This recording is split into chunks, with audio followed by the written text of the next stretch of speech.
The PS1 has a very specific and nostalgic aesthetic that is very popular nowadays in the indie gaming scene. By utilizing low-resolution textures and low-poly models, not only does it reduce the work effort for small game dev teams, but it also creates a warm classic look that harkens back to the late 90s. And of the many classic games that are on the PlayStation's library, I feel Spyro is one of the hallmarks of this aesthetic and embodies the sort of childlike wonder and warmness. And through this video, I'm going to be exploring this game and its aesthetic to try to replicate the style in my own way. So let's talk a little bit about how that's going to be done. Of course, I'm going to actually be playing a bit of the game, I gotta get footage after all, but I'm also going to be using a software called RenderDoc, which is a 3D graphics debugging software.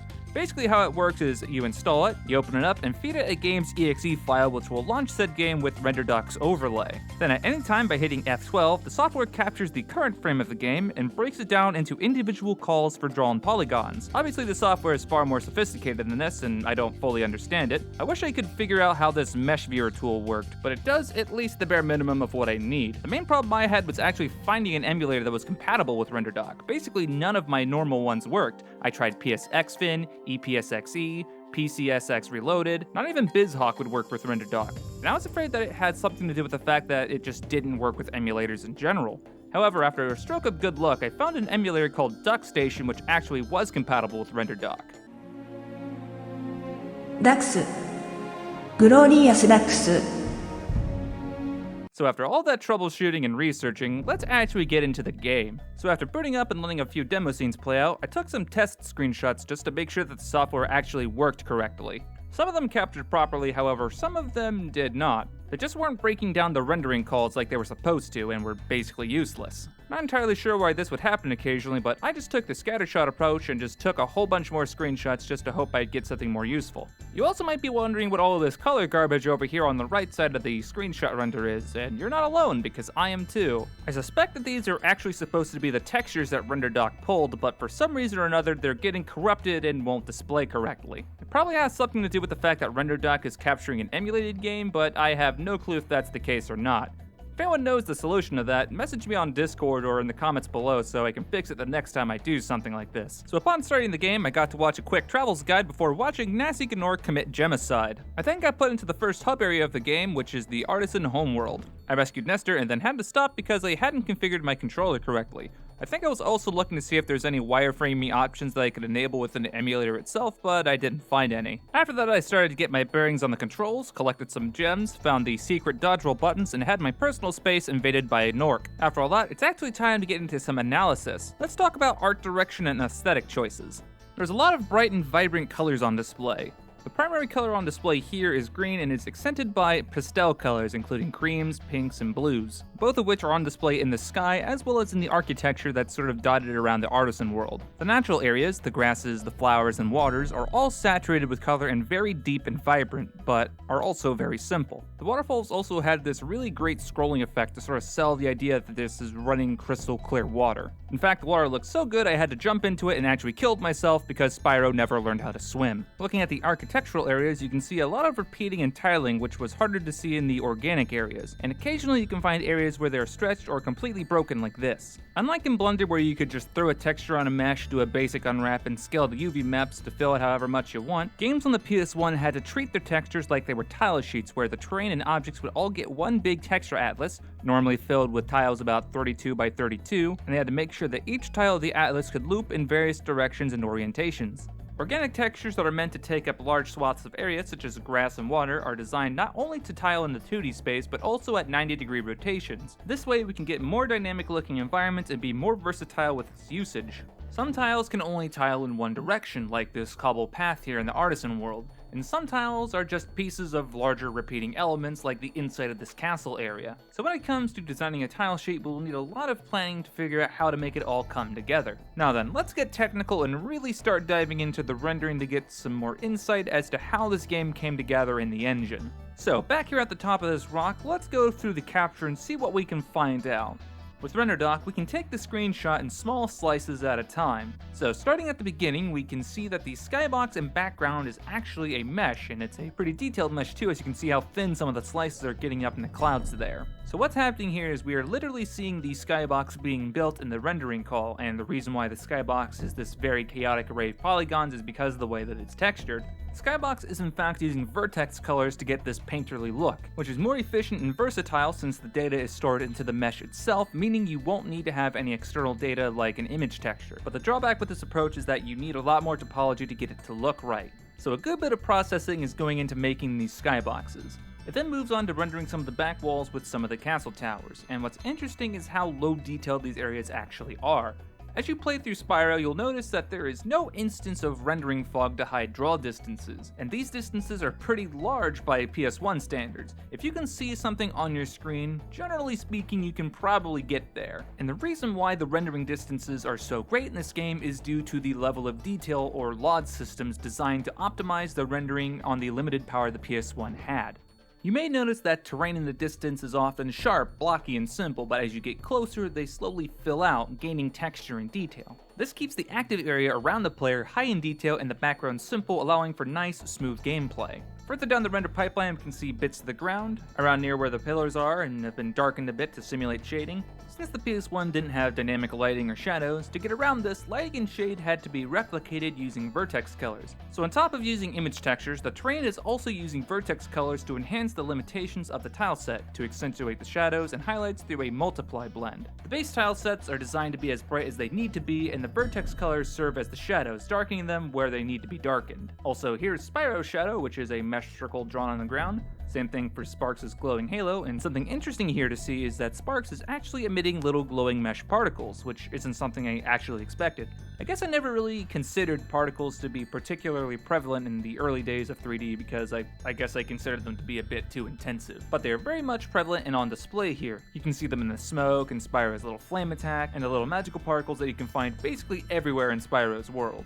The big smoke particles are of course textured to get that cloudy look, however the small little sparkle particles are really small star-shaped meshes which are actually using vertex colors, which I thought to be pretty interesting. I did some more walking around and found these flowers to be particularly interesting in how they were animated so smoothly and how simple they were. I ran around taking more screenshots just to see what kind of shapes they would use for certain stuff around the world, and after about 30 minutes of playing I had to take a break because, and I haven't mentioned this up until now, this game makes me violently motion sick. I don't know what it is, but something about the camera and the movement brings this sort of childhood memory of Sprite and sour cream Pringles to mind, and just writing about it and watching the footage makes me nauseous. I still needed the footage, so I came back a few hours later to record another hour and 15 minutes. During that time, in Town Square, I found a 1-up in a chest and then immediately died trying to make a jump across the river below. Took the time to admire some bull that got stuck in the ground, and despite the fact that I was dying inside both physically and mentally, went ahead and 100%ed all the other levels in the Artisan world. I got all the dragons, the treasure, and dragon eggs, went into the boss world, got mauled by dogs, and then slapped so hard that my little body would have skipped across the ocean like the little pretty pebble it was. So after playing almost 2 hours of this game and then taking a day to recover from the ensuing nausea, I had enough info to replicate the aesthetic of this game for a scene which I'll be building in Blender. I'll be bending the rules a little bit for this. It's not going to be a perfect 1-to-1 PS1 style render. For instance, I'll be using dynamic lighting because I couldn't be bothered to bake it down into vertex colors. That, and if I was going to be a complete perfectionist about this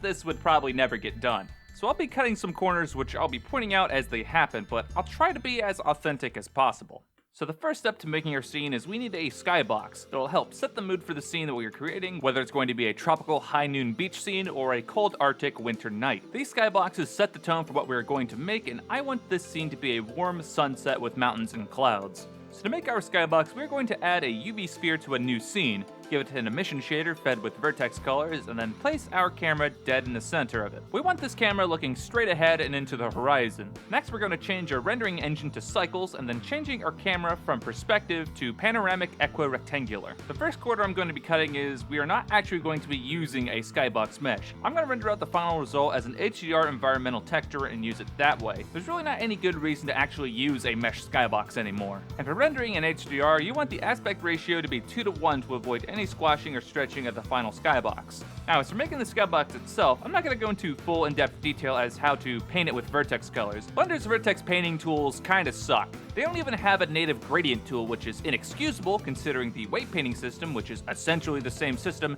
has a gradient tool. If you want to know how to use vertex colors, here's an old tutorial that I made which covers a whole bunch of tricks with vertex colors, including making gradients like I'm making here. The actual construction of the skybox is the interesting part, and it's the part that I'm actually going to be discussing. So the UV sphere has to be primed to use vertex colors in the ways that we want them to. By using a knife tool, we can cut and add the topology that we need, and by using vertex color face masks, we can paint on the mountains like this. You don't want to go too crazy with the mountains and make them too tall. When looking at your panoramic render, the horizon is directly in the middle and the top is directly above the camera. I wouldn't want to go more than a quarter of the way above the horizon for distant mountains, unless you really want a close and super tall mountain in your scene. As for the mountains themselves, I was really lazy and didn't want to make more than 3 of them this way. So what I did was I took the sphere and I cut out a wedge where the mountains were, deleted everything else, and then used an array modifier and an empty to spin it about a central point and duplicate my mountains all the way around the sphere. The only problem was they didn't seem perfectly, so I had to apply the modifier, blend these areas together, and then do the whole array trick over again. I added a little sun between these mountains to add a reference point, and as for clouds, I was not wanting to make them by cutting them into the mesh. What I thought I would do was cheat by modeling the clouds with metaballs and then maybe doing something where I shrink wrap them to the surface to paint them. But when I saw them in the render preview, I really liked how they were lit by the emission shader of the Skybox, so I just decided to leave them as is. After modeling a few of these clouds, it was time to render. However, I had to bake the clouds to vertex colors because the lighting I was using was slowing down the render times. So I baked the lighting into vertex colors and then fed them into an emission shader, gave one final render, and with that the Skybox was finished. I loaded up a fresh new scene just to see how it looked, and I think it looked pretty good. I really liked how it shaded the default cube. It gave it a very warm glow.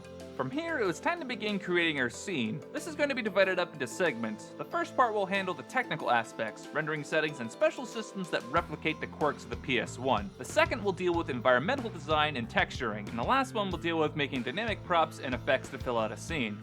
First things first is we're going to need to make this scene look like it's from a PS1 game, and to do that we need a good bit of setup. We're going to need to set our render resolution down to a 240p resolution. I like to keep my renderings in widescreen, so I use a resolution of 426 by 240, but if you're a stickler for the original, I'd go with 320 by 240 to keep it 4:3. You'll also want to turn down the pixel filter to 0, as we want our renders to be nice and crisp. And now for the more technical aspects.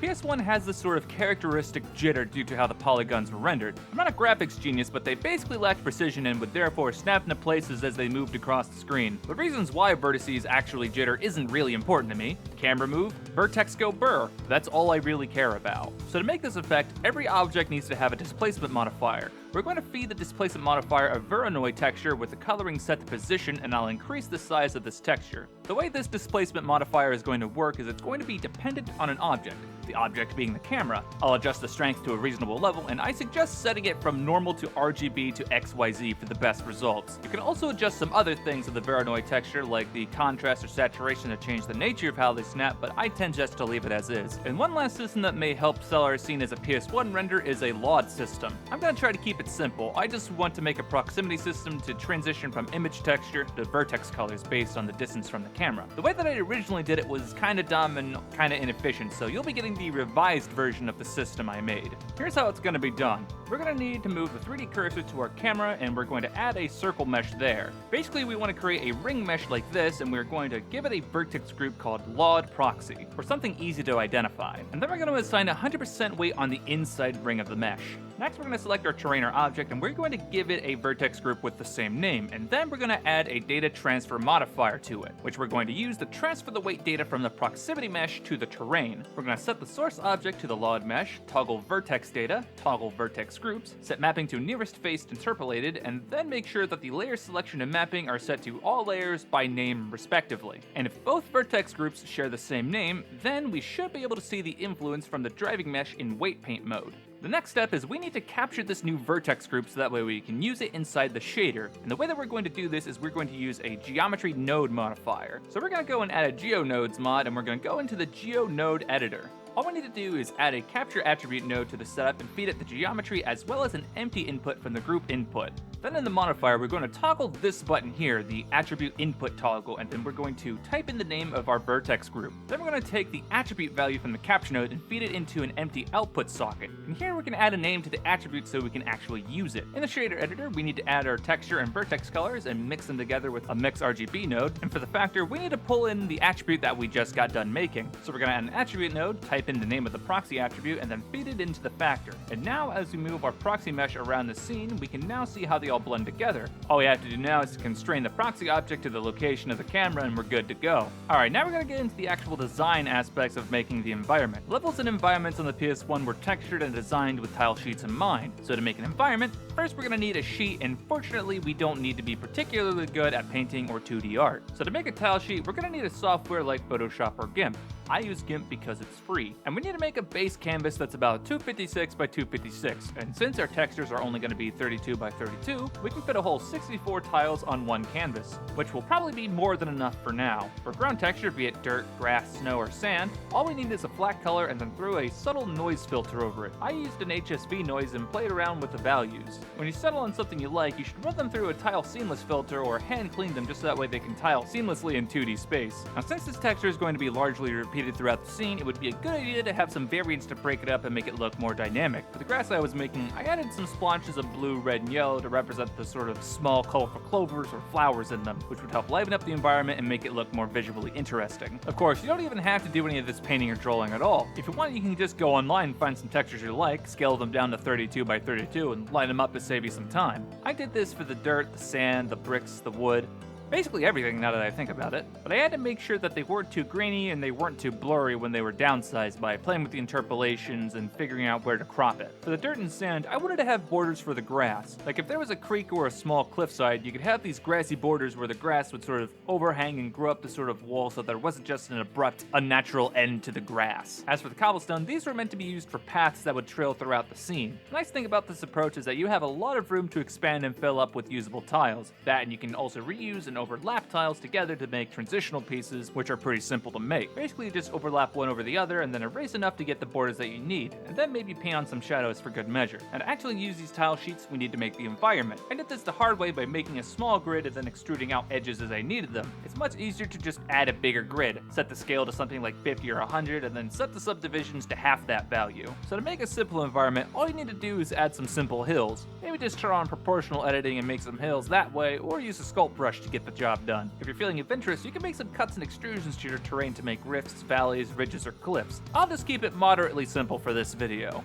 Now, to begin texturing your environment with the tile sheet, go into edit mode and select all of your mesh. Hit U and then R to do a UV reset. This will take all of the faces of the mesh and, well, reset them. All the tiles will be set to fill the entire UV space. And from here, we can select all the faces, scale them down by a factor of 8, toggle constrain to image bounds, enable snapping to increments, and then set them in the top left corner to texture everything as grass. To get the variants of the grass out there, we can set our selection mode to face select, hit F3 or space or whatever your menu search button is in Blender, I think it's W for some people, and type in select by random. And here we can put in a percentage of how much we want to select and a C to change the random selection. I'll set a 5% to blue, 5% to red, and 5% to yellow as well. There used to be an add-on called Sprite Tile though to make this process of texturing environments and models much easier. Like you could literally just paint the tiles right onto the mesh. It was very nice. It still kind of exists, but it's way out of date. The last version that it was built for was Blender 2.8. I tried it for the latest version with Blender 3.1, and I just kept getting a whole bunch of error messages, so unfortunately we'll have to do it all by hand. After a while, I wanted an excuse to use some of the dirt tiles I made, so I decided to do a rock face or cliffside by ripping the ground and creating a ridge like this. Did a little bit of smoothing to make it look better, and then I took these ridge faces and fed them the grass overhang and grass overgrowth tiles. With the triangle facing near the edge of the ridge, I had to play around with them to get the grass on the right edges, till it looked a little something like this. Now, let's talk about making paths in our environment. The terrain is based on a grid system, and if we're using tiles as our way of texturing, which we are, then the only legal way to place square road tiles would be limited to going up, down, left, and right, which would be fine if we were doing an actual modern road system, but not if we're making a small walkway in the middle of nature. So instead of the terrain informing us how we can lay out our tiles, we need to force the terrain to conform to our needs. Our road tiles only loop up and down, so we're going to have to redirect the flow of our quads to get them to go where we need them to. We can do this by selecting vertices diagonally from each other and hitting J to join them, and then dissolving the edge in the middle. Of course, now we have to reset and assign them to the trail texture, but this technique allows us to put a slight bend in our path. To make a complete turn, however, we have to redirect our flow from going up and down to going left to right, and depending on which way we're going, we need to take these three vertices here and collapse them inward. This will allow you to completely redirect the direction of your path. You can also make them look better by dissolving this edge here, making this area into a quad, and then going over it with a smooth brush in the sculpt mode. This sort of pathing technique doesn't just apply to making walkways, but it's also important for making borders or changes in terrains for the ground texture. When I got to the beach and had to make the transitional area from grass to sand, I had to do the exact same thing. Unfortunately, this can be a bit of an annoying and time-consuming process. A lot of the tools that made this much easier, like sprite tiles, is no longer available. However, I think this should cover most of the techniques that I use to make PS1 style environments. And the last subject we'll be talking about for this video is making props and assets to populate the scene. I'm not really going to be talking about how to model these things from scratch because, well, this video would be about twice as long than it currently is. I'm more interested in the approaches to take when texturing and how to make these objects more dynamic. When it comes to texturing an object, I see 4 basic methods to go about doing it. Hand painting for hero assets like characters, atlasing for environments and architectural stuff, vertex colors for very basic and small things, or a hybrid model combining image texturing and vertex colors. The first 3 are pretty self-explanatory, but how do you go about combining vertex colors and image textures, and why would you need to do that? Well, there are 2 common ways that vertex colors and textures would be combined. The first way to combine them, the image texture that you're using must be grayscale. All the color for the object is going to be coming from vertex colors, and the details would come from the texture. For instance, I use this method on this generic tree. I already got the UV mapped and ready to go, and I'm just going to use this basic white and black texture here. Then in the shader editor, you're going to add both the image texture and the vertex colors, and you're going to combine them using a mix RGB node set to multiply in a factor to 1. And by combining these 2 in this way, you can have various different color variations, all while using the same image texture to save space. I ended up using the same texture on both the normal trees and the palm trees over here on the beach. This same technique was used in N64 games like Mario 64 and Ocarina of Time because it was a more versatile and efficient way to do things. The second method of combining these worked in the opposite fashion. I kept all the color on the image textures and used the vert colors to act as shading. Since the PS1 didn't have dynamic lighting, oftentimes vertex colors was used as a stand-in for shading or lighting, as they could be saved directly into the objects themselves. So I ended up using 2 different vertex color groups, one for distance and low level of detail objects where they were just flat colors, and one vertex color group for lighting and shading. Now that we're sort of finished talking about vertex colors and texturing our objects, let's talk about making them more dynamic. This is another place where I'm going to be cutting corners. I'll be using Blender to make some procedural systems that make visual variations in our model and dynamic effects such as wind. For instance, in the tree models that I made, I added a displacement modifier that changes the shape of the tree dependent on where they are in the global space. So that way every tree is different from the next. Basically all I did was I fed the displacement a cloud texture and let it do its thing. I also made a system inside the shader to randomly vary each tree's color based on a random value from the object data node. The random data value provides a random value between 0 and 1, so I had to run the random input from the object data node through a map range node so I could dial in the color values that I wanted for the system. So now every time that I make a new tree, it has a slightly different shade and hue as well as a slightly different topology. I also gave the trees a drop shadow which shrink wraps to the ground. I set the modifier to only use the vertex group assigned as the mesh shadow and programmed it to project the mesh along the z-axis of the object. I also made some grasses and flowers to populate the scene, and I wanted these grasses to have some sway to them like they were being blown by the wind. If this was on the actual PS1, I would suspect something like this would have been handled by shape keys, where you would make individual different positions for the grasses or flowers and they would tween between them to simulate this effect. However, this would require making a lot of shape keys for each and every object in the scene that would be affected by wind, so I decided I would instead make a displacement modifier to replicate this effect. For the system I ended up making, I set it to displace the XYZ values based on the RGB, which would be driven by the movement of an empty object. I then went on to make the custom texture in GIMP. The blue Z layer was set to a flat half-value blue to remain neutral, and for the X and Y values, I used a gradient to simulate the sort of sweeping motion, and they were set to additive so that they would mix in the correct way. Where the green and red overlapped the blue was to be subtracted because not only did the shapes need to move left, right, forward, and back, but they needed to move up and down to not appear that the mesh was stretching when it was moving in this way. Once I had the texture done, I had to set a vertex weight group so that way it didn't affect the roots of the grass, and then I had to set the displacement to be affected by some constant moving object. So what I did was I took the empty that was driving the displacement and I paired it to another empty object. However, this empty was set to rotate based off the current in-scene frame using a driver, and after setting the driver equation to be a nice slow increasing value, I think it turned out really well. I also stole this system for the tides of the ocean when I finally got around to making it, and from here I basically just did some general cleanup, made some particle systems for the flowers, did some basic camera work to make the scene not look as empty as it already was, I added an animal character with some animations to make it a little bit less lonely, and that is how I made a scene in the style of Spyro the Dragon. With all the work put together, minus actually playing the game, it took me about 16 hours from start to finish, and I think it came out looking really good. Hey everyone, this is the part of the video where I'd like to thank you all for watching. A special thanks to all my Patreon supporters for helping me make this video possible, and a very special thanks to BooWhooMusic, who not only is a top tier supporter, they also let me use their music for this video. You can find them on Spotify by searching BooWhoo or by clicking on the link in the description below. Anyways, I hope this was helpful, and I think that's all I have to say, so see ya.